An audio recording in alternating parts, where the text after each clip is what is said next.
അസ്സലാമലൈക്കും.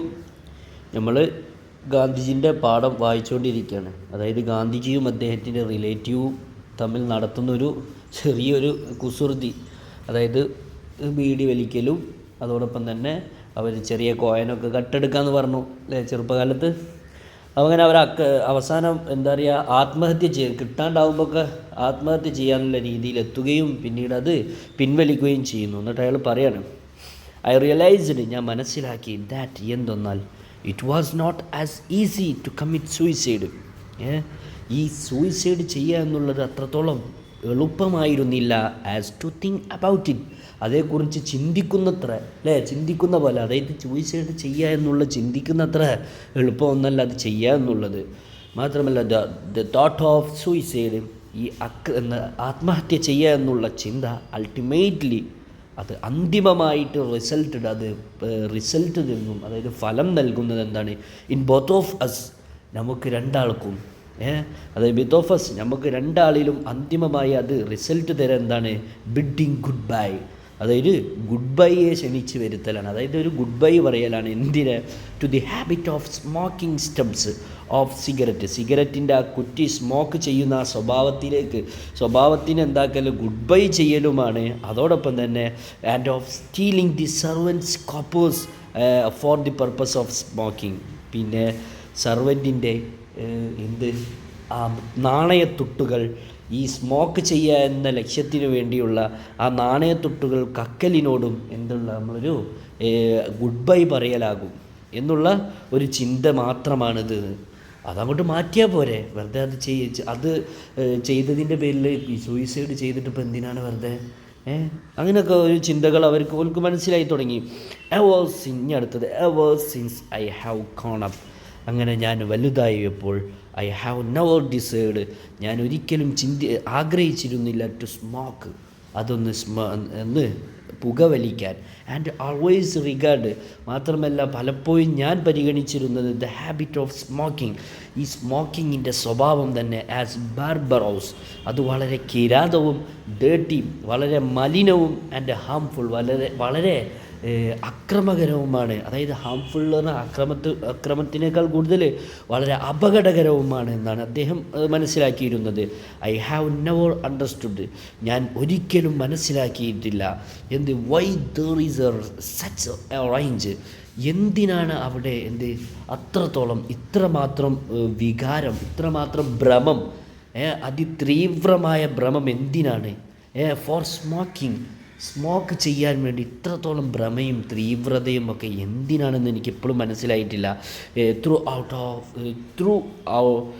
Out of the world അതായത് ഈ ലോകമെമ്പാടും ലോകത്തുടനീളം ഇങ്ങനെ ഇത്രത്തോളം സ്മോക്കിന് വേണ്ടിയിട്ടുള്ള ഒരു ഭ്രമം എന്താണെന്ന് എനിക്കിപ്പോഴും മനസ്സിലായിട്ടില്ല എന്നാണ്. I cannot bear to travel in a compartment, ഒരു കമ്പാർട്ട്മെൻറ്റിൽ എനിക്ക് ട്രാവൽ ചെയ്യാൻ സഹിക്കൂല. ഫുൾ ഓഫ് പീപ്പിൾ സ്മോക്കിംഗ്, എല്ലാവരും സ്മോക്ക് ചെയ്തിട്ടുള്ള ആ ഒരു കമ്പാർട്ട്മെൻറ്റിൽ പോകാൻ എനിക്ക് കഴിയില്ല. കാരണം ഐ ബിക്കം ചോക്ക്ഡ്, ഞാൻ ശരിക്കും ശ്വാസം കിട്ടാത്തവനായിത്തീരും എന്ന് പറഞ്ഞത്.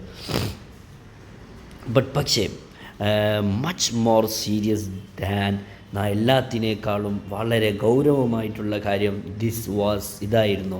അതെന്താ? ദാറ്റ് തെഫ്റ്റ്, മോഷണമായിരുന്നു. I was guilty. എങ്ങനത്തെ മോഷണമാണോ? ഐ വാസ് ഗിൽറ്റി, ഞാൻ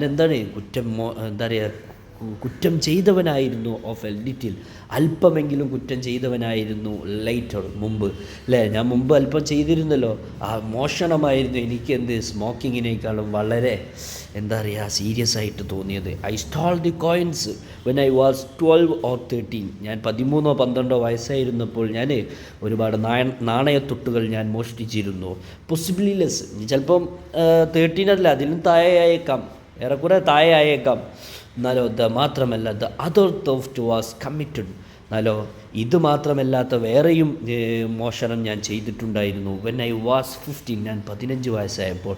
ഇൻ ദിസ് കേസ്, ഈ പ്രശ്നത്തിൽ I stole a bit of gold of my brother's armlet, ഞാൻ സ്റ്റോൾ ചെയ്ത്, അതായത് ഞാൻ മോഷ്ടിച്ചത് a bit of gold, gold, അതായത് bit of gold out of my brother's armlet, എൻ്റെ സഹോദരൻ്റെ വളയുടെ അല്പം ഭാഗമാണ് ഞാൻ എന്താക്കിയത്, കട്ടെടുത്തത്.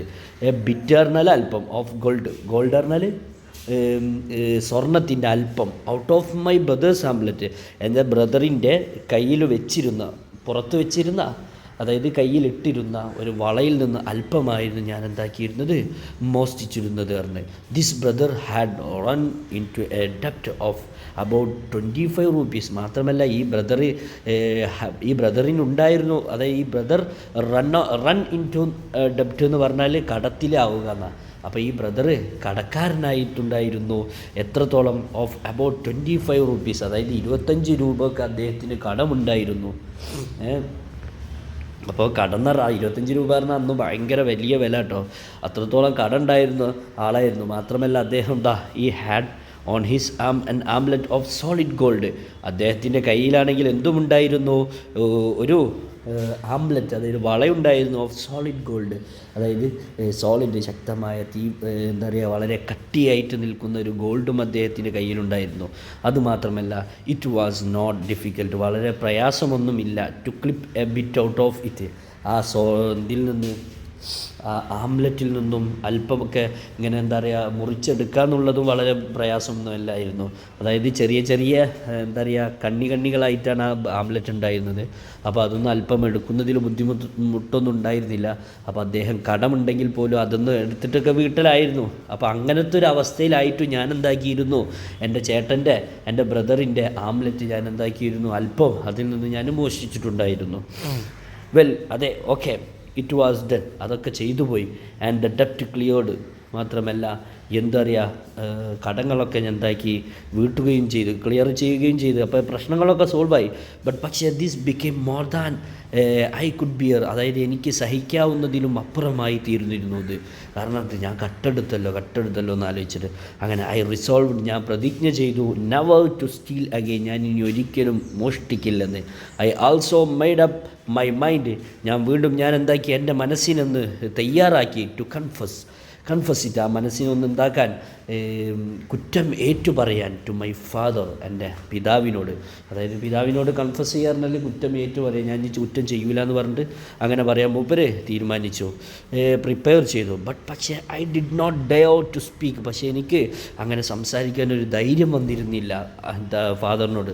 Not that I was afraid of my father beating me, എൻ്റെ പിതാവ് എന്നെ തല്ലുമെന്ന് പേടിച്ചിട്ടായിരുന്നില്ല കേട്ടോ അത് ഞാനെന്ത് സംസാരിക്കാൻ ധൈര്യമില്ലാത്ത.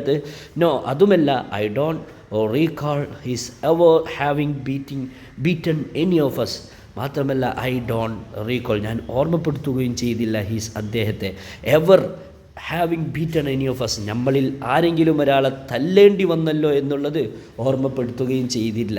അതായത് അച്ഛൻ തല്ലാറില്ല, ഇനിയിപ്പോൾ എൻ്റെ ഒരു എന്താ പറയുക, വെറുതെ ഇനി തല്ലി എന്നുള്ളൊരു ഓർമ്മപ്പെടുത്തൽ വേണ്ടല്ലോ, അതുമാണ്.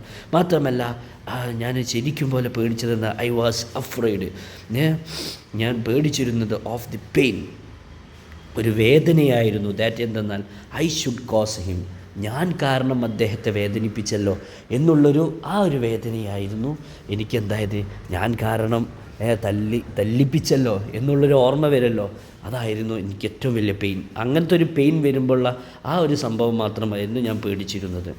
പക്ഷേ ഐ ഫെൽറ്റ്, എനിക്ക് തോന്നി that the risk should be taken, എന്തെങ്കിലും ഒരു റിസ്ക് ഏറ്റെടുക്കണമെന്ന്. ദാറ്റ് എന്തെന്നാൽ there could not be a cleansing, അവിടെ എന്ത് സാധിച്ചിരുന്നില്ല, ഒരു വൃത്തിയാക്കൽ സാധിച്ചിരുന്നില്ല, വിത്തൗട്ട് എ കൺഫഷൻ, എന്തില്ലാതെ, ഒരു കുറ്റം ഏറ്റുപറയാതെ അല്ലാതെ, അത് കുറ്റം ഏറ്റുപറയലല്ലാതെ ഒരു കൺഫഷൻ, ഒരു ക്ലീൻസിങ്, ഒരു വൃത്തിയാക്കൽ എനിക്കവിടെ സാധ്യമായിരുന്നില്ല. അതുകൊണ്ട് എന്ത് വന്നാലും വേണ്ടില്ല, കുറ്റം ഏറ്റുപറയാൻ, എന്തെങ്കിലും ഒരു രീതിയിൽ കുറ്റം ഏറ്റുപറയണമെന്ന് ഞാനവിടെ ശപഥം ചെയ്തു. ഓക്കെ, അസ്സലാമു അലൈക്കും. ഇന്നത്തെ ഇവിടെ നമ്മൾ നിർത്താണ്. ഇൻഷാ അല്ലാഹ് അടുത്ത ക്ലാസ്സിലെടുക്കുക. അസ്സലാമു അലൈക്കും.